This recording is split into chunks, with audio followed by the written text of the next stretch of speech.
l'Allemagne, ça fait 80 ans, le tabou absolu est en train de sauter. L'idée que l'Allemagne pourrait elle-même se renucléariser, pas l'arme nucléaire des Américains, mais une autre forme. C'est le président d'Airbus qui tient ses propos dans le Handelsblatt. Nous avons besoin, en complément de la participation nucléaire au système contrôlé par les États-Unis, d'une dissuasion dirigée par l'Europe et élargie à des éléments tactiques. Et il ajoute « Je suis convaincu que les pays de l'OTAN sont beaucoup plus proches d'un conflit militaire avec la Russie que ne le pensent actuellement de nombreux responsables. » L'Allemagne, qui visiblement est passée à un stade d'inquiétude, et il est le représentant de beaucoup d'autres dirigeants, représentants des élites allemandes. Oui, la situation est grave. On en a tous conscience. Et ce qui est étonnant, c'est qu'il répond, comme d'autres l'ont fait, comme Merz, à l'idée d'une dissuasion française, britannique, élargie à la dimension européenne. Alors que l'Allemagne a été pendant longtemps, souvenez-vous, le refus opposé à toutes les discussions, aux concertations qu'on avait initiées dans les années 90-95, le président Chirac notamment. C'est pour répondre à quel scénario, qu'on comprenne bien, d'un point de vue, c'est vous le spécialiste nucléaire, quel scénario, quand on parle ici d'armes tactique, c'est bien ça. Ce sont des éléments tactiques. Lui, il parle absolument. Oui, vous avez raison de bien préciser. Qu'est-ce qu'il entend par là? C'est-à-dire, vu des Allemands, qu'est-ce que ça signifie? Pour eux, c'est ce qu'ils ont sur leur territoire actuellement, qui sont ces bombes américaines, qui sont des bombes, je vais dire petites, tout est relatif, mais qui sont des bombes, qui sont des engins anciens, qui sont situés sur leur territoire et qui présentent une garantie d'une implication américaine dans un conflit qui engagerait les intérêts vitaux de l'Allemagne. Qu'on comprenne bien, c'est la carte qui s'affiche ici, où il y a les deux puissances nucléaires historiques, Royaume-Uni et France, et il y a ces pays où se trouvent les bombes, les ogives nucléaires américaines. Ce sont des dépôts de munitions nucléaires. Donc il y a des dépôts de munitions nucléaires qui sont effectivement, c'est pas des missiles intercontinentaux, ce sont des bombes, éventuellement un peu boostées, mais ce sont que des bombes qui sont stockées sur certaines bases aériennes et mises en œuvre par des avions qui seraient pilotés par des Allemands, ou des Italiens ou des Turcs, mais dont la clé est totalement américaine. C'est-à-dire que les gens qui gardent ces dépôts sont des Américains, c'est dans une enclave américaine sur une base allemande, et le territoire, là, est américain. Actuellement, expliquez bien, donc ça veut dire que si demain un avion chargé de bombes devait décoller des bases italiennes ou allemandes, la décision est strictement américaine. Totalement. Est-ce qu'il demande... Elle est américaine et allemande, ou italienne et turque. Mais parce qu'il faut que les deux soient d'accord, sinon ils vont pas laisser l'avion décoller.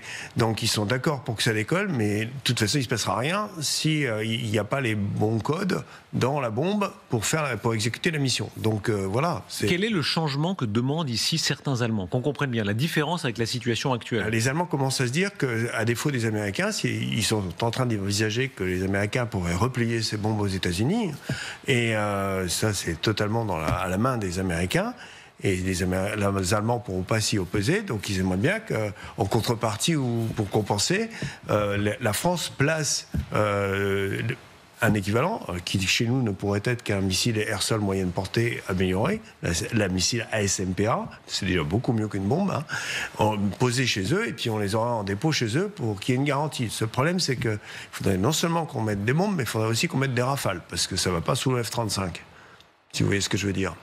Et est-ce que c'est imaginable politiquement, d'après vous? Tout est possible, On peut très bien envoyer, on a bien actuellement des rafales qui sont dans les pays baltes pour assurer la police du ciel.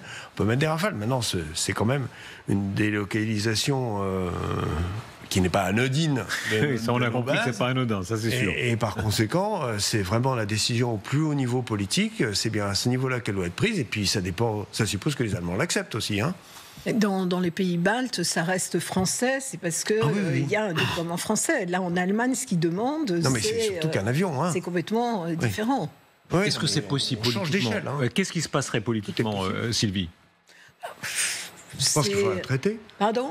Je pense qu'il faudrait les traiter. Oui, enfin, ça n'a rien théoriquement d'impossible, mais est-ce que c'est une priorité sur le plan de la défense de l'Europe? Ça, c'est effectivement une autre question, parce que le sujet, c'était d'étendre effectivement le parapluie à l'ensemble de l'Europe, mais bon, là, qu'est-ce que... Oui, mais les armes resteront de fabrication, de détention, l'ordre à donner restera français. Ça, il n'y a pas de question de partage de la dissuasion, ni des armements, en tout cas pas à ce stade. stade et pas à vue immédiate. Deuxièmement, ce qui est proposé là, c'est plutôt que dans notre doctrine, on intègre sous le chapeau des intérêts vitaux, comme on l'a déjà dit, la protection de certains partenaires les plus proches. On l'avait fait pour le Royaume-Uni notamment, dans l'accord des Chequers.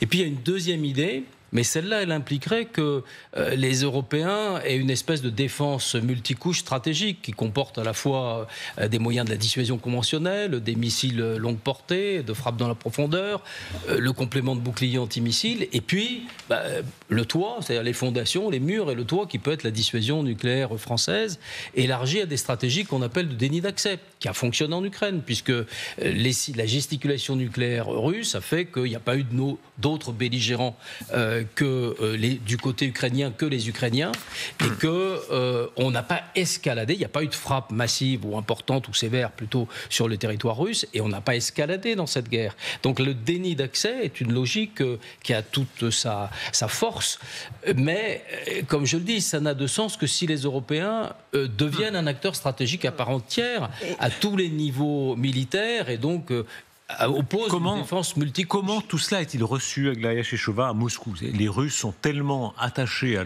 la question nucléaire, on l'a entendu récemment encore, ils doivent suivre ça avec beaucoup d'attention. Oui, si on continue cet humour désespéré, c'est le génie stratégique de Poutine qui a réussi à remilitariser la Suède. Depuis quand même 1712, renoncé pour beaucoup, pour le voie beaucoup plus pacifique. Maintenant, on parle de réarmement de l'Allemagne, Finlande, qui est entrée dans l'OTAN. C'est d'un côté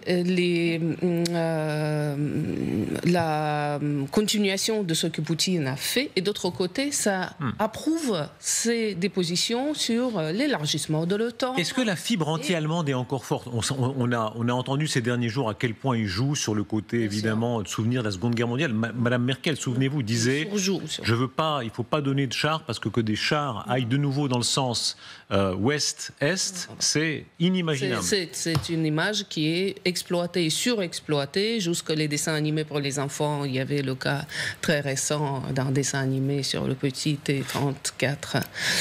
Oui. Voilà, ça pourrait prêter au sourire, mais c'est la remilitarisation aussi de l'école, et Poutine et son gouvernement se prend vraiment sérieusement à forger l'idéologie, ce qu'il n'avait pas jusqu'alors.